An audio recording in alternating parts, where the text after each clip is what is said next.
Bonjour, chers amis, chers internautes. Que la paix et la grâce de Dieu vous soient accordées en ce merveilleux jour de Pentecôte 2020. Je suis encore avec vous, c'est votre frère Amoussou Louis. Je suis avec vous pour partager encore avec vous la parole du Seigneur. Aujourd'hui, je voudrais m'entretenir avec vous sur le thème suivant. Le secret de la prospérité de Job. Le secret de la prospérité de Job. Qui est Job? Et pourquoi a-t-il été prospère? Et qui était la source de sa bénédiction? Bien-aimé, Job était un personnage célèbre de l'Orient. L'Orient, c'est la zone qui peut être égale aujourd'hui à la zone occupée par la Chine, la Corée du Sud et du Nord, et Israël, la Jordanie, et jusque même vers la Turquie et la Russie. La Bible dit que dans cette zone-là, quand vous lisez Job 1, dans cette zone-là, que Job était l'individu le plus important, l'homme le plus riche. À propos, Job chapitre 1 nous dit que Job avait 7000 moutons, 3000 chameaux, il avait 1000 bœufs à labourer, 500 ânesses, et beaucoup de serviteurs et de servantes. C'était l'homme le plus important de tous les habitants de l'Orient. Et il est dit spécialement que c'est un monsieur qui craignait Dieu, se détournait du mal et était intègre. Il était juste. Alléluia. Alors si Job était intègre, craignant Dieu et se détournant du mal, et qu'il était riche, et qu'il était béni par Dieu, alors quel est le secret de Job? Bien-aimé, dans le même chapitre 1 de Job, la Bible dit que Satan même a reconnu, Satan a témoigné dans le verset 9 et 10, que c'est l'Éternel Dieu qui a béni Job. Il a reconnu. Et il dit même que c'est parce que Dieu a béni Job que Job le craignait. Bien-aimé, toi et moi, nous sommes en quête de bénédiction. Nous sommes en quête de prospérité. Beaucoup de gens font des jeûnes et prières. Beaucoup de gens vont voir les pasteurs imminemment oints. Beaucoup de gens lisent la Bible en longueur de journée. Beaucoup de gens se battent car ils disent que l'avenir appartient à ceux qui se lèvent tôt. Ils vont donc travailler. Ils s'échinent au travail. Mais malheureusement, ils sont toujours dans la pauvreté. Et s'ils ne sont pas dans la pauvreté, ils sont toujours dans une situation de malaise. Ils ne sont pas à l'aise. Ils n'arrivent pas à avoir tout ce dont ils ont besoin. Bien-aimé, je voudrais donc ce soir partager avec toi le secret de la prospérité de Job. Et c'est important que nous puissions partager cela. Job a partagé ce secret avec nous dans Job 29. Nous allons lire Job 29 à partir du verset 12. Job dit ceci. Je sauvais les pauvres qui appelaient au secours et les orphelins que personne n'aidait. Ceux qui mouraient me donnaient leur bénédiction et je rendais la joie au cœur des veuves. Pour moi, le sens de la justice était comme un vêtement. Le respect des lois me servait de turban. J'étais devenu les yeux de l'aveugle et les pieds du paralysé. J'étais un père pour les malheureux. J'étudiais à fond l'affaire d'un étranger, mais je cassais la mâchoire aux gens mauvais. J'arrachais leurs dents. J'arrachais de leurs dents ce qu'ils avaient pris. Alléluia. Dans le passage, quand vous lisez, Job dit, je faisais tout cela et j'espérais que l'Éternel continuerait à me garder, à me bénir et à me faire du bien. Effectivement, Job l'a dit à un moment où il était dans les difficultés. Il a montré que lui, Job, il faisait ces bonnes choses-là parce qu'il a compris que, ce faisant, l'Éternel serait toujours avec lui. Pourquoi l'Éternel serait avec lui? Job, bien qu'il n'ait pas vécu dans la période où le peuple d'Israël avait quitté Égypte pour Canaan, Job connaissait le principe de Dieu. Le principe de la bénédiction de Dieu. Bien-aimés frères et sœurs, il y a bien de choses, bien de principes qu'on peut dire qui sous-tendent la bénédiction selon Dieu. Mais quand on lit Deutéronome 14 au verset 28 à 29, nous remarquons ceci. La Bible dit quand Israël allait travailler, qu'il allait avoir sa dîme, la 10e partie de ce qu'ils allaient récolter comme fruit de leur travail. Ils devaient mettre à côté une partie, cette 10e-là, les donner aux Lévites. Lévites qui représenteraient aujourd'hui les pasteurs. Ils allaient partager cela avec les veuves, avec les orphelins, avec les étrangers. Et le passage dit que lorsqu'ils feraient cela, l'Éternel bénirait l'œuvre de leurs mains. Je dis bien, l'Éternel bénirait l'œuvre de leurs mains. Ça veut dire que l'Éternel disait, lorsque vous allez gagner en abondance, rassurez-vous de mettre toujours à côté une partie pour aider votre prochain. Et quand vous allez continuer à le faire, je vais bénir vos œuvres. Je veux donc dire à quelqu'un ce soir qui aspire à un changement de sa situation. Quelqu'un qui veut finir avec la misère. Quelqu'un qui veut finir avec la pauvreté, avec la galère, avec les dettes. Que ce n'est pas seulement en priant et en jeûnant que Dieu va le bénir. Dieu ne bénit pas le vide. Dieu ne nous bénit pas parce que nous prions, parce que nous jeûnons, parce que nous nous sanctifions. Dieu nous bénit parce que nous avons compris les principes de la bénédiction. Et je veux dire à quelqu'un qui m'écoute, quelle que soit ta religion, un principe est un principe. Tu peux être musulman, tu peux être catholique, tu peux être athée. Si tu arrives à respecter le principe de la bénédiction de Dieu, Dieu te bénira. Alors Job faisait quoi? Il venait au secours aux veuves.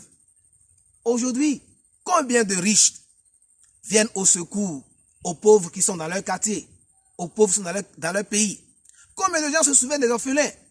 Combien de personnes se souviennent des étrangers? En Afrique du Sud, en 2019, nous avons vu la xénophobie manifestée envers les Nigérians. On a cassé leurs baraques, on les a chassés. Lorsqu'un peuple se met à maltraiter les étrangers, il s'attire la disgrâce de Dieu. Lorsque quelqu'un est méchant envers son semblable, il s'attire la disgrâce de Dieu. Si vous voulez que la grâce de Dieu soit sur votre entreprise, en cette période de coronavirus, qui fatigue, qui aliène et qui fait régresser bien de nations, vous avez besoin de comprendre le principe de la libéralité. Dieu a béni Job parce que Job, d'accord, était quelqu'un qui tendait la main à son prochain. Bien-aimé, Jacques, dans le Nouveau Testament, a dit ceci pour confirmer ce que Job a dit. Jacques dit dans Jacques 1, verset 27, que la religion pure et authentique devant Dieu consiste à venir au secours aux veuves, aux orphelins et à se garder des impuretés de ce monde. C'est-à-dire que ce que Dieu aime principalement, ce n'est pas que tu sois chrétien, musulman ou quelque chose. C'est que tu puisses d'abord appliquer ce qu'on appelle le deuxième commandement. Tu aimeras l'Éternel, ton Dieu premier, mais tu aimeras ton prochain comme toi-même. Et le prochain qui est dans le besoin, pas le prochain qui en a déjà beaucoup. Et les veuves, les orphelins, les pauvres, les personnes en situation difficile auprès de nous, autour de nous, dans nos églises, dans nos quartiers, dans nos familles, ont besoin de notre aide. Et si nous les secourons, alors nous faisons preuve d'une plus grande foi. Jacques pouvait dire, montre-moi ta foi sans les œuvres et je te montrerai ma foi par mes œuvres. Alléluia. Donc, si Dieu a béni Job, ce n'est pas de façon brutale. Job a été béni progressivement. Et c'est parce que, étant béni, Job continuait à partager, à aider les veuves, à aider les orphelins, à aider les malheureux. Job se levait et faisait justice autour de lui. Quand Job voyait l'injustice, il ne se taisait pas pour dire, moi, bon, ça me va, chez moi, tout va bien, je me tais. Combien de chrétiens, combien de personnes aujourd'hui ne vivent que dans l'égoïsme et dans l'égocentrisme? Quand ça va chez eux, il n'y a pas de plainte. Mais quand ils voient l'injustice autour d'eux, ils n'ouvrent jamais la bouche. Si tu veux que Dieu te bénisse, Dieu t'élève, Dieu mette sa main sur notre entreprise, et tu as besoin de pouvoir secourir ceux qui sont dans le besoin. Ceux que tu peux défendre. Tu dois être la voix des sans-voix. Et l'Éternel te bénira. Je voudrais finir cette exhortation qui est toute simple en nous donnant deux exemples dans le livre des Actes des Apôtres. Au temps où le Saint-Esprit est descendu et l'Église a commencé par se manifester, où l'Église de Christ est née réellement, où l'Évangile était annoncé, etc. La Bible nous dit qu'ils étaient ensemble, les apôtres là, les disciples là étaient un seul cœur, une seule âme, et personne ne disait que ses biens l'appartenaient à lui-même. Tous venaient à l'église avec leurs biens et vendaient même leurs carrières et consorts pour aider, et personne ne manquait.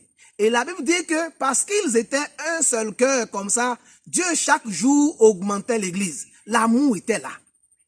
L'amour était là. Et l'amour partage, l'amour donne. Quand on aime, on donne. Dieu nous a tant aimé qu'il a donné Jésus. Si nous aimons aussi, nous devons donner. Chrétiens, chrétiennes, musulmans, frères, internautes, est-ce que tu donnes? Si tu veux prospérer, tu dois donner. C'est le secret de Job. Job aimait donner. Job aimait assister. Dans le livre, donc, toujours des Actes des Apôtres, nous voyons l'histoire d'un certain Corneille, qui était un homme qui aimait prier. Il était un homme qui aimait secourir les Juifs. Il était romain. Donc, il n'était même pas destiné au salut. Parce que, premièrement, Jésus était venu pour les Israélites, les Juifs. Mais parce que Job et Corneille était quelqu'un qui aimait partager, aimait donner. La Bible dit que ses prières sont montées vers Dieu. Au point où Dieu a envoyé un ange un jour pour lui dire, Corneille, des prières que tu montes, tes prières et tes aumônes pour les Juifs là, Dieu a vu ça. C'est dans Actes chapitre 10, verset 1 à 5, vous allez voir cela. L'ange est descendu, ta prière est montée. Et Dieu a entendu, il m'a envoyé pour répondre. Et Corneille, sa réponse, c'est que Dieu enverrait Pierre pour lui annoncer la plénitude de l'évangile afin que Corneille soit sauvé. Il faisait les bonnes œuvres, il priait, mais ne connaissait pas encore Jésus. Mais quand Dieu a répondu à cause de sa libéralité et à cause de son intégrité, bien-aimé, ajoute à ton intégrité la libéralité. Ajoute à ton amour, à tes prières incessantes, le don envers les autres, le don de soi. Et Dieu te bénira. Deuxième exemple, toujours dans Actes des Apôtres, Tabitha, une simple dame. Tu me diras, bon, moi je suis étudiante, je suis couturière, je suis maçon, je vis au quotidien, je n'ai pas assez de moyens. N'attends pas d'avoir assez de moyens avant de commencer par secourir quelqu'un, bien-aimé. Dieu te bénira quand tu vas commencer par aider. Tabitha était tombée malade et elle est morte. Mais qu'est-ce qu'elle faisait? Elle était une dame pendant sa vie. Elle faisait coudre. Elle était couturière certainement. Elle faisait coudre des habits et partageait aux veuves. Les femmes veuves qui étaient là, elle les aidait. Et quand elle est morte là, la Bible dit que les gens se sont levés et ont appelé Pierre pour dire, Pierre, notre sauveur, la dame qui nous aidait là, elle est morte. Viens à son secours. Et quand Pierre est venu, poussé par le Saint-Esprit, Pierre a prié et a reçu la conviction qu'il doit être prêt pour Tabitha. Et Dieu a ramené Tabitha à la vie à travers la prière de Pierre. Bien aimé, la situation qui, dans ta vie, constitue une mort. Peut-être ta femme n'accouche pas.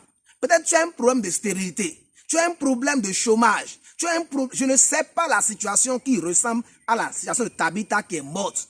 Tu es désemparé, fatigué.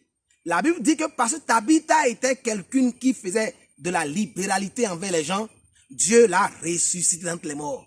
Dieu va ressusciter ta situation pourrie, dégradée, désintégrée, si tu commences par te donner, si tu commences par aider. Dieu cherche sur la terre des gens qui seront ses mains, des gens qui seraient ses pieds, des gens qui seraient ses oreilles, qui seraient sa bouche pour secourir. Bien-aimés frères et sœurs, le secret qui a fait que Job a prospéré et est devenu l'homme le plus important de tout l'Orient, ce n'est pas parce qu'il était seulement droit et juste. Il craignait Dieu, mais Job était libéral. La libéralité a une puissance. L'amour du prochain, manifesté par le don matériel, le don de soi, a une puissance. Et lorsque vous faites cela, Dieu se lève et vous bénit. Dieu veut bénir quelqu'un parce que la personne doit pouvoir être ses mains. Si tes mains sont prêtes à recevoir et donner, Dieu va t'en donner. Si tes pieds peuvent se lever et aller vers les autres pour les aider, Dieu va te donner. Si tu peux être les yeux des aveugles sur la terre, les yeux de ceux qui ne voient pas en les secourant, de ceux qui n'entendent pas en les aidant, l'Éternel te bénira. Bien-aimé, retiens une chose. La religion pure et authentique devant Dieu, c'est de venir au secours aux veuves, aux orphelins et à se séparer de toute souillure de ce monde. C'est important. Et Job a prospéré parce qu'il aimait faire ces bonnes choses-là. Que Dieu t'aide à partir d'aujourd'hui à donner, à aider. Que le Seigneur te bénisse. Merci beaucoup. C'était une fois encore votre frère Louis. Si vous avez compris ce secret-là, donnez partagez. Cliquez j'aime, partagez avec les gens, abonnez-vous pour pouvoir avoir d'autres vidéos. Que Dieu vous bénisse. Amen.